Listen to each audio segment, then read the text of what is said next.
Assalamualaikum warahmatullahi wabarakatuh.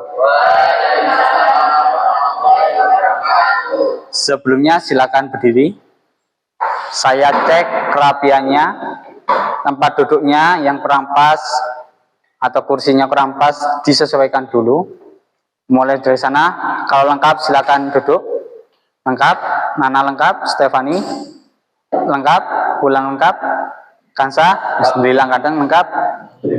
Saya kenapa kok nggak bawa katepak ketinggalan? Ya tidak apa-apa, lain kali silakan sesuaikan dengan jadwalnya, jangan sampai lupa, apalagi tidak membawa. Ya silakan duduk saya.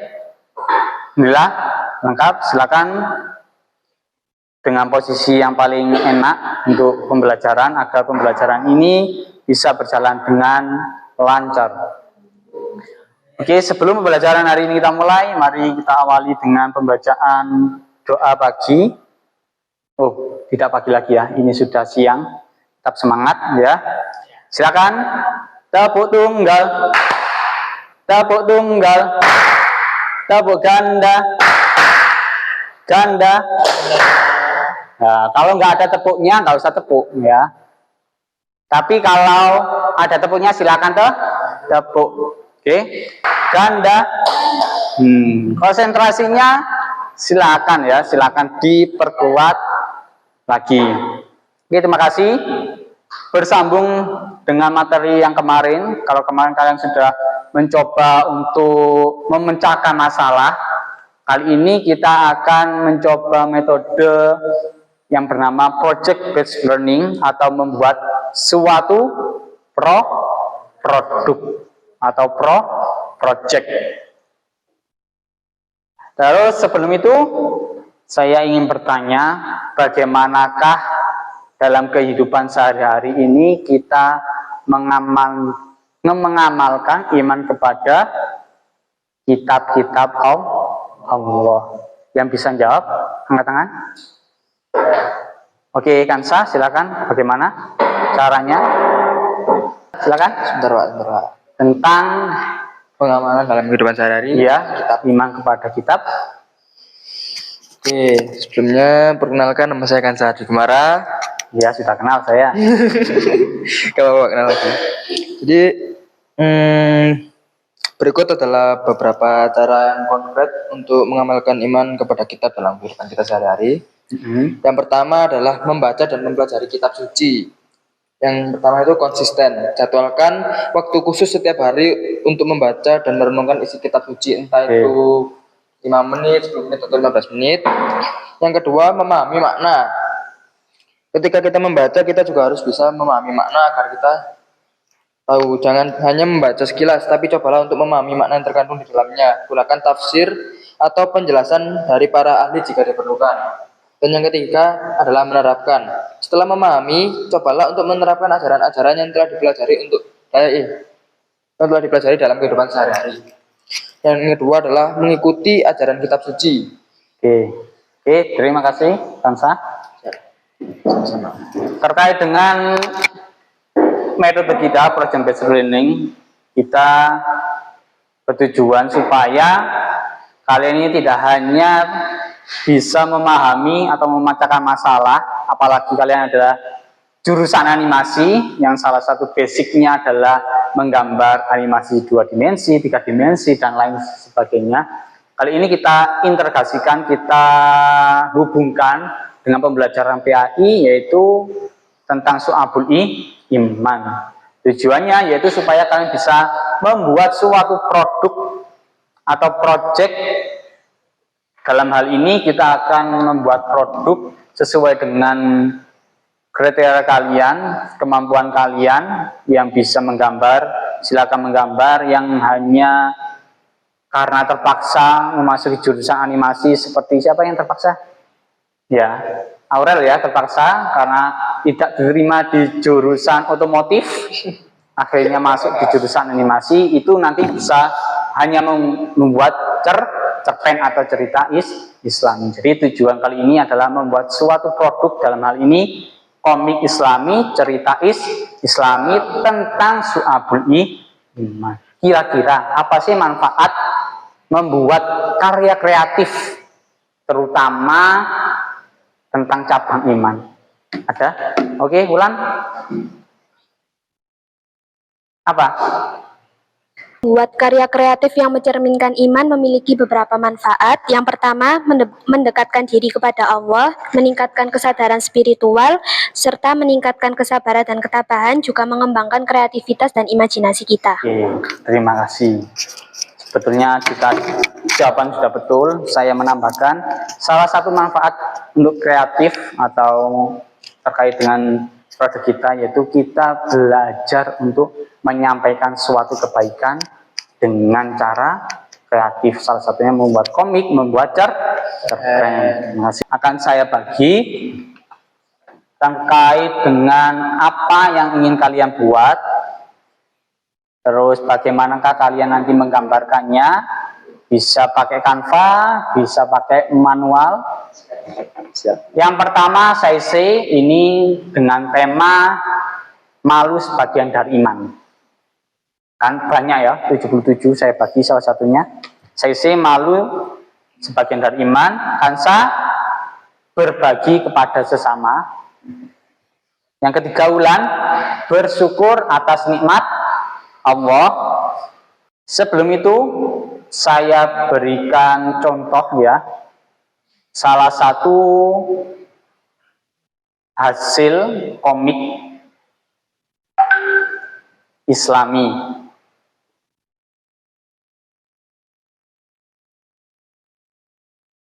Ini komiknya terlihat. Ini adalah salah satu komik Islami yang berjudul Bersedekah. Akan rencanakan cari-cari ide, bisa dari Google, boleh. Terus silakan tentukan tokoh alurnya, pesan moralnya bagaimana, dia silakan ya. Jangan lupa silakan membuat jadwal. Untuk hari pertama ini kita fokus kepada penyelesaian alur cerita, sketsa. Hari keempat penyempurnaan gambar dan narasi. Hari kelima persiapan untuk presentasi. Silakan bisa mengerjakan proyeknya. Bisa mulai di brainstorming, cari-cari ide terkait dengan temanya ya. Kalau bisa sesuaikan dengan tema yang telah diberikan. Sudah selesai, Nah? Sudah. Oh, sudah ya. Tentang ini kamu buat cerpen ya. Alurnya sudah selesai. Oke. Ya, udah bagus, sudah sesuai dengan temanya. Ya. Nanti. Oke, sudah selesai juga. Menanamkan nilai berbagi sebagai bentuk kepedulian sosial dan pelaksanaan ajaran Islam. Rasulullah Shallallahu Alaihi Wasallam menganjurkan untuk berbagi dengan tetangga, terutama ketika kita memiliki rezeki lebih. Ya, Wulan mungkin memberi masukan tentang apa? Pemilihan fontnya katanya Wulan. Kenapa fontnya Wulan? Oh, ya jadi fontnya disesuaikan sesuai dengan masukan dengan Wulan. Nanti bisa diperbaiki, nanti bisa diupload kembali. Tidak ada lagi? Sudah. Oke, lanjut. Siapa? Jadi, dari komik tersebut kita bisa mengambil pelajaran bahwa pentingnya bersyukur atas nikmat yang diterima, lalu menghargai apa yang dimiliki, serta mengakui kekuasaan dan kebijaksanaan Allah Subhanahu wa Ta'ala. Mungkin itu dari saya. Wassalamualaikum warahmatullahi wabarakatuh. Ada masukan yang bangun? Sudah baik ini ya. Ya, sementara ini yang terbaik ya. Ataukah ada lagi yang terbaik? Ada lagi masukan lagi? Stefani mungkin membalas fontnya. Fontnya sudah jelas kalau ini. Ya, oke, nggak ada? Tidak ada? Bisa duduk kembali. Selanjutnya siapa? Yang siap?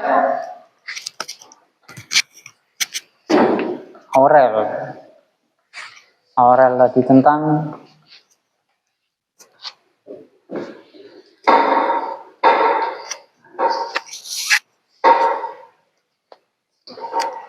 Assalamualaikum warahmatullahi wabarakatuh. Waalaikumsalam warahmatullahi wabarakatuh. Baik teman-teman, ini adalah cerpen hasil karya saya. Silahkan kalian baca dan kalian pahami terlebih dahulu. Saya kasih waktu 5 menit. Oh ya, 5 menit ya, ini karena cerpen ya. Ayo belajar membaca cepat dan memahami.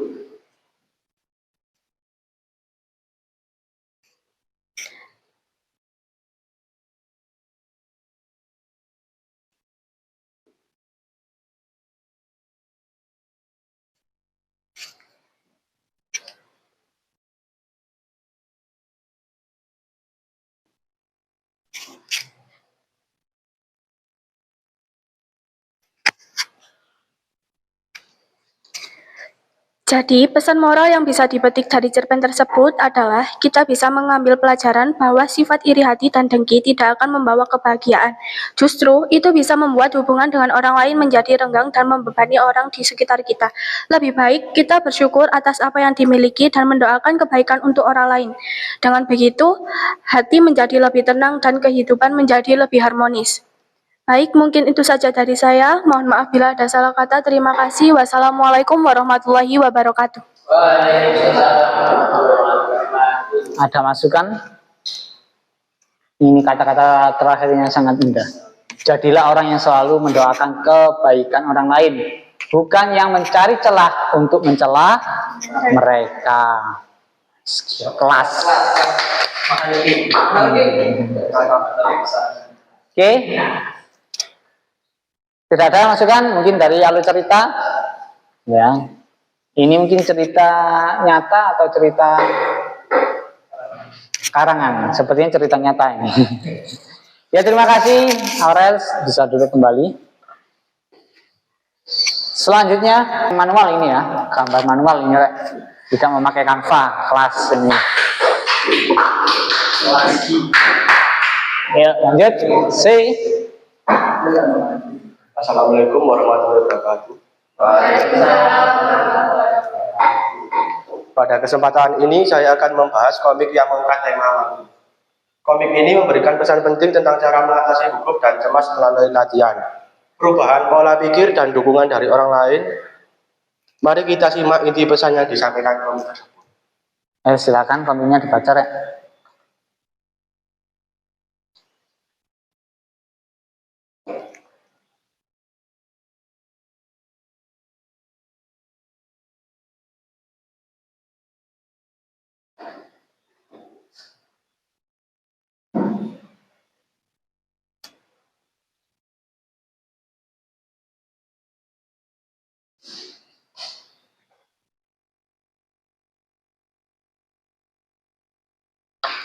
Oke, sudah?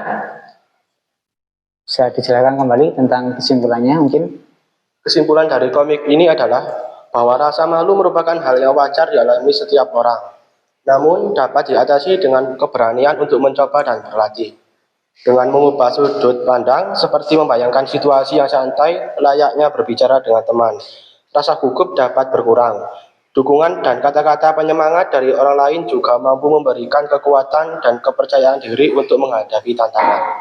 Sekian dari saya. Wassalamualaikum warahmatullahi wabarakatuh. Waalaikumsalam. Gimana teman-teman? Ada masukan? Oh, terlalu sempurna ya. Ya minta ajarin ya yang tadi mungkin. Bagus banget ini. Yes. Ya itu adalah malu. Kalau dari saya, malu memang sebagian dari iman, tetapi harus kondisional. Maksudnya malu sebagian dari iman itu adalah yang pertama intinya malu kita tidak melakukan kebaikan. Malu kita menjauhi kemaksiatan ya sesuai dengan syariat Islam. Kalau konteksnya saya ini ya sudah relevan, kita belajar untuk menjadi seseorang yang percaya diri. Terima kasih kepada semuanya, tepuk tangan. Bagus banget ya, bagus banget karya dari kalian. Amazing banget. Evaluasi. Yang pertama, apa cabang-cabang iman yang sudah kalian pelajari? Apa tantangan yang terbesar dalam menyelesaikan proyek ini? Bagaimana kalian bisa meningkatkan semangat kerja di masa depan? Mungkin ada salah satu yang ingin menjawab, satu orang satu pertanyaan, satu jawaban.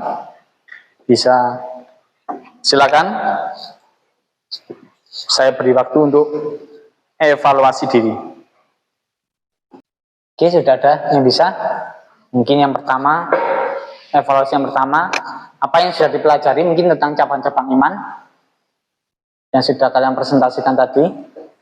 Jadi Ya. Jadi cabang iman itu ada 3. Yang pertama cabang iman berdasarkan hati, akidah, yang berisi tentang iman kepada Allah Subhanahu wa taala, iman kepada malaikat Allah Subhanahu wa taala, iman kepada kitab-kitab, iman kepada rasul-rasul, dan iman kepada takdir baik maupun buruk.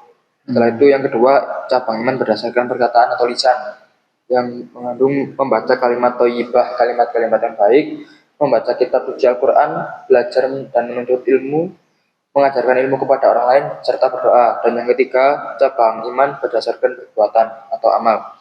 Yang pertama, melaksanakan sholat, yang kedua berpuasa, yang ketiga menunaikan zakat, melakukan ibadah haji, dan berbuat baik kepada sesama.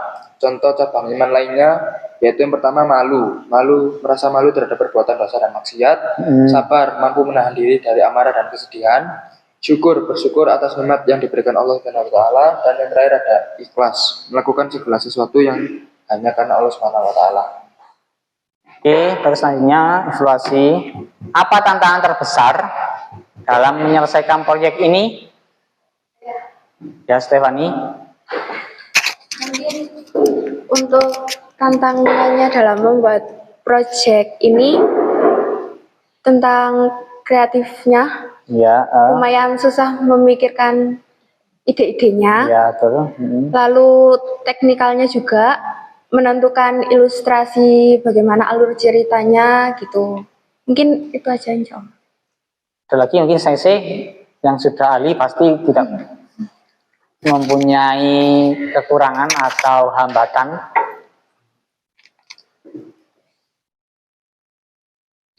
Gimana sih? Mungkin dari tekniknya atau apa, mungkin bisa diceritakan. Tantangannya adalah seperti mengasih warna pada gambar untuk mengkontraskan antara gambar yang satu sama yang lain, dan pemilihan kata-kata serta background juga berpengaruh pada gambar itu, dan waktu pengerjaan yang Iya, betul. Waktunya harus perlu effort yang kuat. Oke. Terus bagaimana kita bisa meningkatkan semangat kerja kita untuk masa depan? Oh ya, Aurel mungkin. Jadi cara kita untuk meningkatkan semangat kerja di masa depan adalah yang pertama, fokus pada tujuan pribadi. Jadi kita harus membuat target jangka pendek dan panjang yang bisa bikin kita merasa lebih berarti di tempat kerja. Yang kedua, lingkungan kerja yang mendukung. Yang ketiga, self-reward. Setelah menyelesaikan tugas besar, kita harus mengasih penghargaan buat diri kita sendiri. Yang keempat, belajar hal baru. Tantangan baru bisa bikin kita lebih semangat karena ada sesuatu yang bisa ditunggu-tunggu atau dikejar. Dan yang terakhir, menjaga keseimbangan hidup. Kerja itu penting, tapi jangan lupa istirahat dan punya waktu buat hal-hal yang kamu cintai di luar kerjaan. Oke, terima kasih. Adapun kegiatan yang terakhir yaitu tadi sudah kalian evaluasi kekurangan kalian, kelebihan kalian. Yang saya sampaikan, yang saya tegaskan, yang pertama tentang cabang-cabang iman. Banyak sekali cabang-cabang iman, ada 77. Dan yang paling penting, kita tidak hanya sekedar tahu, tapi kita mampu melaksanakan dalam kehidupan sehari-hari. Salah satu contoh tadi, mengaplikasikan kepada bentuk komik, cerpen itu adalah salah satu bentuk kita belajar mengimplementasikan cabang-cabang iman. Yang kedua, jangan lelah untuk berkarya, terlebih lagi karya yang sangat inovatif, karya yang sangat kreatif. Apalagi dengan di jurusan animasi ini, silakan kalian membuat karya yang sesuai dengan syariat Islam. Jangan membuat karya yang tambah dalam kutip asusila, apalagi membuka aurat atau apalagi ya, tidak sesuai dengan ajaran Islam. Dan yang terakhir, saya sangat mengapresiasi semuanya ya, tidak lepas yang terbaik atau yang enggak terbaik. Kalian sudah belajar membuat suatu proyek dengan waktu yang sudah kalian tentukan sendiri, dan alhamdulillah bisa memenuhi target sesuai dengan jadwal, meskipun ada teman-teman kalian yang masih tidak sesuai dengan target. Karena itu kita belajar juga memanajemen waktu supaya menjadi lebih baik. Kita nanti ketika sudah lulus, ketika ada deadline, kita bisa melaksanakan, menyelesaikan dengan tepat waktu tanpa ada tambahan waktu. Itu adalah salah satu bentuk kalian mempunyai etos kerja tadi yang sudah disampaikan oleh saudara Aurel tadi ya, sangat baik. Bagaimana mencerminkan diri, semangat kerja di masa depan. Untuk refleksi pribadi untuk tugasnya yaitu tentang cabang iman yang menurut kalian yang paling penting dan siap kalian laksanakan dalam kehidupan sehari-hari. Silakan ditulis sendiri. Oleh karena itu, sebelum pembelajaran ini kita mulai, kita tutup ya, sampai lupa saya. Kita tutup, mari kita membaca doa penutup majelis. Semoga karya kita, semangat belajar kita, masa depan kita senantiasa mendapat ridho dari Allah. Amin. Dan kalian menjadi pribadi yang sukses, tidak sukses di akhirat saja, tapi sukses di dunia dan di akhirat. Dua-duanya sukses. Jangan sukses di dunia, tetapi di akhirat gak sukses. Itu yang bahaya ya. Kalau bisa semuanya imbang. Mari kita tutup dengan pembacaan karatul majlis. Bismillahirrahmanirrahim. Subhanallahumma wa bihamdika asyhadu an la ilaha illa anta astaghfiruka wa atubu ilaik. Alhamdulillah Rabbil alamin. Terima kasih, lebih kurangnya mohon maaf dari saya. Alhamdulillah bel tidak berbunyi, tapi waktunya pulang. Silakan pulang ke rumahnya masing-masing, jangan mampir-mampir ya. Hati-hati di jalan, lebih kurangnya mohon maaf dari saya. Wassalamualaikum warahmatullahi wabarakatuh. Waalaikumsalam warahmatullahi wabarakatuh. Untuk piket, jangan lupa piket yang bersih, jangan meninggalkan sampah di dalam kelas. Oke, bisa silakan meninggalkan ruangan kelas ini.